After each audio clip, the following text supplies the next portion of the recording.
Welcome to the National Museum of Racing and Hall of Fame. The museum was founded in 1950 by a group of thoroughbred enthusiasts who thought the sport needed a national museum to showcase the history of racing in America. The Hall of Fame was established in 1955 to honor the sport's most accomplished participants. Horse racing in America began as soon as the colonies had enough interest in the sport.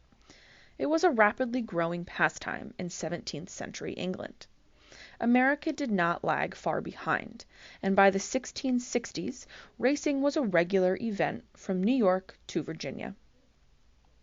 The first racecourse was established in 1665 in what is now Hempstead Plains on Long Island in New York. The horses competing at these early meets were not the thoroughbreds we know today. By the early 1700s, horses raced in heats, usually 3 or 4 miles each, demanding not only speed but also remarkable stamina and endurance. The thoroughbred, which possessed these qualities, was developed in England during the 17th century by breeding Arab stallions to native English mares. The South dominated thoroughbred racing in the United States prior to the Civil War. The sport was very closely associated with the lives of wealthy Southern gentlemen. One of the reasons why the South was so successful in thoroughbred breeding and racing was because slaves were a readily available labor force. It takes a significant amount of manpower to operate just a single racing stable. Slaves performed a myriad of jobs in a 19th century horse barn. The majority were stable boys and grooms who were responsible for taking care of the daily needs of the horses and ensuring that they were clean, comfortable, and healthy. This type of work was not one of unskilled labor and actually required extensive training from an older, knowledgeable groom. Even though these were specialized jobs, the enslaved black horsemen were not seen as complete human beings, and instead viewed as highly specialized and valuable tools in the horse industry. The history of the enslaved black horsemen pre-emancipation is a difficult history to unpack, as most of the written historical records from this time were written by white men. Still, it is important to note that these men and the skills they had were essential to the thoroughbred racing industry. From breeding to foaling to racing to retirement, these horses were in the care of enslaved black horsemen, and without them, the 18th and 19th century racing world would not have been possible. At this time, jockeys were considered more for their small size rather than great skill on a horse. It wasn't until after emancipation that the importance of a jockey's role in a race was truly recognized. Saratoga Racecourse opened in 1864. Half of the jockeys that raced in Saratoga at this time were African American. One of the most notable of these jockeys was a man named Abe Hawkins, a former slave who rode both in slavery and as a freedman after 1964. He won the Travers Stakes in 1866 and the first Jerome Stakes, originally held at Jerome Park in Westchester County, New York, that same year. In the inaugural running of the Kentucky Derby in 1875, 13 of the 15 jockeys were black, and it was won by a black jockey named Oliver Lewis. In total, 15 of the first 28 Kentucky Derbies were won by black men. Jimmy Wingfield was the last black jockey to win the Kentucky Derby, both in 1901 and 1902. Even before Wingfield's historic wins, life on the racetrack began to increasingly reflect society's negative views of black men, particularly successful black men, which many of these jockeys were. Black jockeys were discriminated against as racism in America continued to grow. Anti-black jockey unions were established by white riders, and white jockeys would often attempt to injure black jockeys and their mounts by pushing them against the rails or creating a wall of horses to block any chance of them winning a race. Black men were pushed out of skilled occupations all across America, and now that could be seen in the thoroughbred racing world as well. White jockeys wanted the lucrative job of a jockey, and they were successful in removing black men from their positions as racism swept through the entire country. Horse owners, who were themselves predominantly white men, accepted this change and stopped hiring black jockeys to ride their horses in races. For the most part, black men were able to stay in the industry. They were just once again subjugated to the roles of groom and stable hand. Many famous horses through the 19th and 20th century were taken care of by black horsemen who maintained their skill and expertise with horses. Recently, there has been an increased African American presence in the sport of thoroughbred racing, most notably a black jockey from Louisiana named Kendrick Carmouche, who won his first Grade 1 stakes race in December of 2020. In the year 2000, the Kentucky Derby saw its first black jockey since 1921. In 2013, Kevin Krieger became the second since 1921.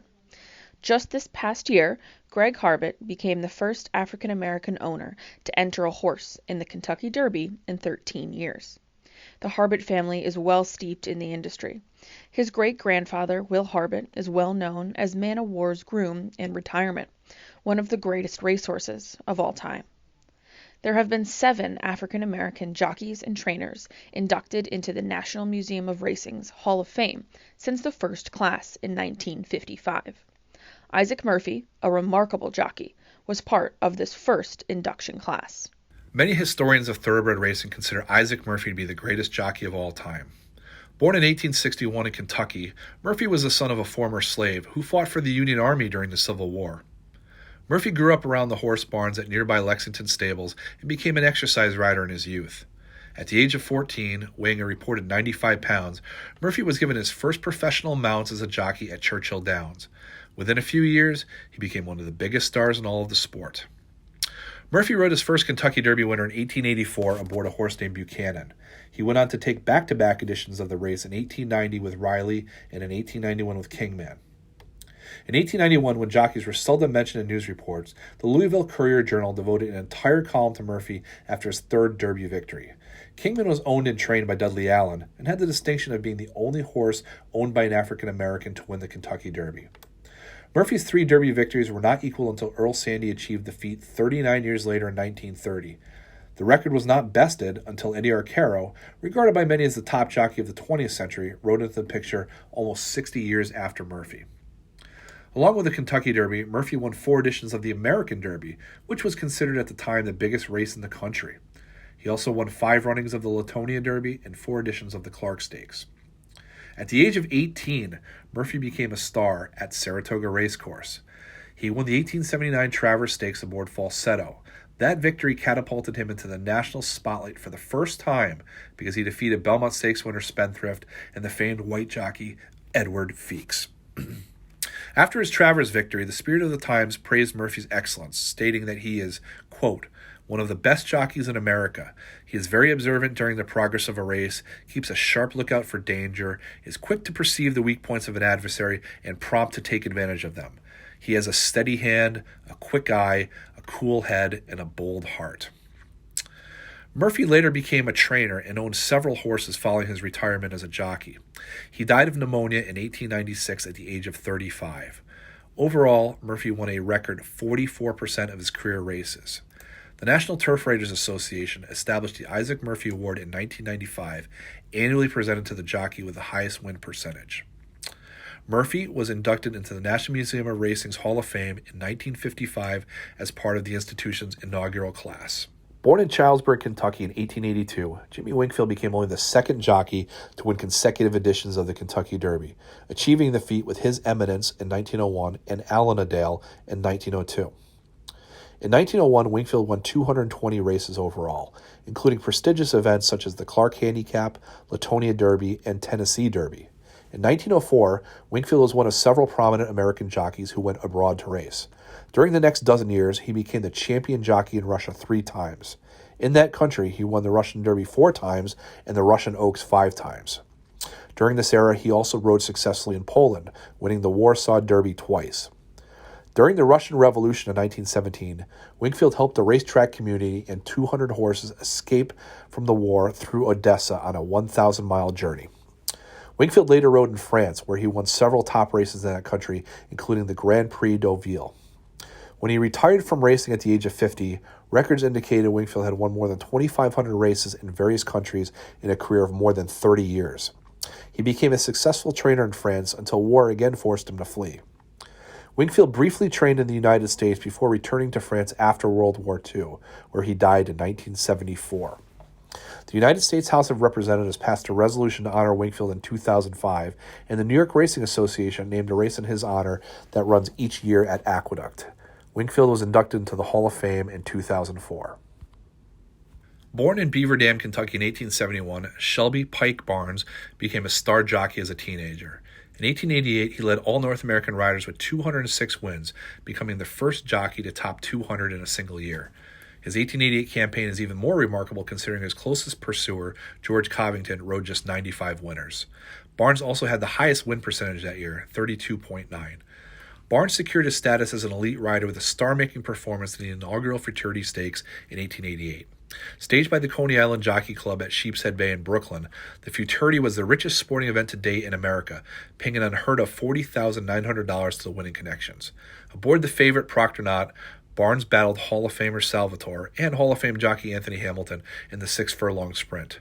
Barnes and Proctor Knott dug in deep during the stretch and secured a half-length victory in one of the most notable races of the 19th century.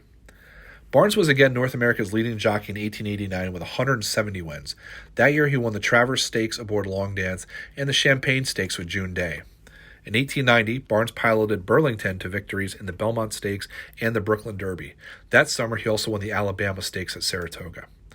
Barnes rode for several of the top owners of his era, including James Ben Ali Hagan, Marcus Daly, and Lucky Baldwin. Barnes passed away at the age of 37 in 1908. In a letter to the National Museum of Racing, historian Fred Burlew ranked Barnes as one of the top 5 African-American jockeys in the history of the sport. Barnes was inducted in the Hall of Fame in 2011. Born in 1886 in South Carolina, Anthony Hamilton was only 15 years old when he began his career as a professional jockey. Hamilton's first notable victory was in 1881 when he won the Phoenix Handicap. Throughout the next 15 years, Hamilton won many of the most prestigious races in America, including all 3 of the major New York handicaps, the Brooklyn twice, as well as the Suburban and the Manhattan. Hamilton is the only African-American rider to win all 3 of New York's major handicaps. In 1890, Hamilton won the 3rd edition of the Futurity Stakes with the champion Potomac. The race was the richest event in American history at the time, with a purse of more than $67,000. Hamilton enjoyed a remarkable year in 1890, leading all riders with a 31.2 win percentage. The following year, Hamilton increased that percentage to a staggering 33.8. He won 154 races that year, ranking 2nd in the national standings. Hamilton's success in the major American races of his era was phenomenal.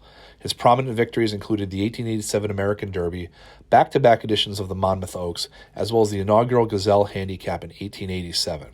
He won the Monmouth Handicap twice and also 5 runnings of the Twin City Handicap. Many of the top owners in the sport sought out the services of Hamilton. He rode in the colors of Pierre Lorillard, Billy Lakeland, Mike Dwyer, J.R. Keane, and the Belmont family. His most famous mounts included the Hall of Famers Ferenzi and Salvatore. Following his career in America, Hamilton rode in Europe with considerable success. He won the Metropolitan Stakes in Austria, the Caroli Memorial in Hungary, and the Ruler Stakes, which is the first leg of the Polish Triple Crown. After his career, Hamilton moved to France, where he died in 1907. Racing historian Fred Burlew ranked Hamilton 3rd on his all-time list of the greatest African-American jockeys of all time, behind only Isaac Murphy and Willie Sims. Born in Augusta, Georgia in 1870, Willie Sims was the leading jockey in North America in both 1893 and 1894. During his remarkable career, Sims won the Kentucky Derby and the Belmont Stakes twice each and became the only African-American rider to win the Preakness. Sims began riding at the East Coast tracks in 1887. He rode for many of the prominent owners of the era, including August Belmont, James R. Keane, the Dwyer brothers, and Pierre Lorillard. Sims won 182 races in 1893 and increased that total to 228 the following year, winning at 33%. He won consecutive editions of the Belmont during those years with Comanche and Hall of Fame member Henry of Navarre. Sims won the Derby in 1896 on Hall of Famer Ben Brush and again in 1898 with Plaudette. Also in 1898, he won his Preakness with Sly Fox. Sims won many of the most prestigious races of his era, including the Suburban Handicap, Champagne Stakes, Jerome Handicap, Brooklyn Derby, and Spinaway Stakes. Based on available records, Sims won 1,173 races in his career, a remarkable 24.9 win percentage. He also rode briefly in England, where he is credited with introducing the American style of riding with short stirrups, which was later popularized by Hall of Famers Todd Sloan and Danny Mahar. Sims was inducted into the National Museum of Racing's Hall of Fame in 1977. Ansel Williamson's career as a racehorse trainer spanned the pre-Civil War era of the 3-mile heat races all the way to the dawning of the single or dash race era. Born a slave in Virginia, the point from which his record can be traced with confidence begins in the South around 1860. For his owner, T.G. Goldsby, Williamson trained the horse Brown Dick for important victories at New Orleans, Charleston, Atlanta, and Mobile. Williamson was sold to A. Keene Richards and trained the noted runners Australian and Glycerna. He was then sent in 1864 to work for R.A. Alexander of the famed Woodburn Stud in Kentucky. Williamson was then freed, but he remained in Alexander's employ and trained a succession of major horses, including the undefeated pair of Norfolk and Asteroid. Norfolk won the inaugural Jersey Derby of 1864. Known as Old Ansel, Williamson later worked for H.P. McGrath and trained Hall of Fame member Tom Bowling, winner in 14 of his 17 races, including the Travers Stakes, Jersey Derby, and Dixie. In 1875, Williamson trained Aristides, winner of the inaugural Kentucky Derby that year. That year, Williamson also won the Belmont Stakes with Calvin. Both horses were owned by McGrath. Other noted horses trained by Ansel Williamson included Merrill, winner of the 1866 Travers Stakes, Virgil, the dam of Hall of Fame member Hindu, as well as Aaron Pennington, Chesapeake, and Susan Ann. Other major races won by Williamson include the Jerome, the Phoenix, and the Withers. Williamson was inducted into the Hall of Fame in 1998. Born into slavery in Kentucky, Edward Brown was an accomplished jockey before becoming one of the top trainers of the 19th century. Following the abolition of slavery, Brown was a rider for Woodburn Farm, riding Asteroid, winner of all 9 of his starts in 1864 and 1865. In 1870, Brown had the biggest highlight of his career as a jockey, winning the 4th edition of the Belmont Stakes at Jerome Park aboard the horse Kingfisher. A few years later, Brown became a trainer. In 1875, he settled King Alfonso to beat the great Hall of Fame horse Tenbrook in the Kentucky St. Leger. 2 years later, in 1877, he earned the biggest victory of his career as a trainer when Baden won the Kentucky Derby. Brown trained for some of the top owners of the era, including Colonel Milton Young and Colonel W.S. Barnes throughout the 1880s. He won numerous stakes with horses such as Bootjack, Barnum, and Troubadour. In 1881, Brown won 53 documented races, one of the top totals in the country, including 15 that August at Saratoga. Brown later owned and developed future Hall of Famer Ben Brush and Plaudit, both of whom won the Kentucky Derby after Brown sold them. Ben Brush was regarded as the top 2-year-old of 1895 when he won 13 of 16 races for Brown. Other notable races won by Brown included the Ohio Derby, 2 editions of the Louisville Cup, the St. Louis Cup, the Kenner Stakes, the Ashland Oaks, 3 editions of the Kentucky Oaks, and 2 editions of the Clark Stakes. By the close of the 19th century, Brown's health was suffering. He had been afflicted for many years with rheumatism and walked with a cane. He later contracted tuberculosis and died at the age of 56 in 1906. Edward Brown was inducted to the Hall of Fame in 1984.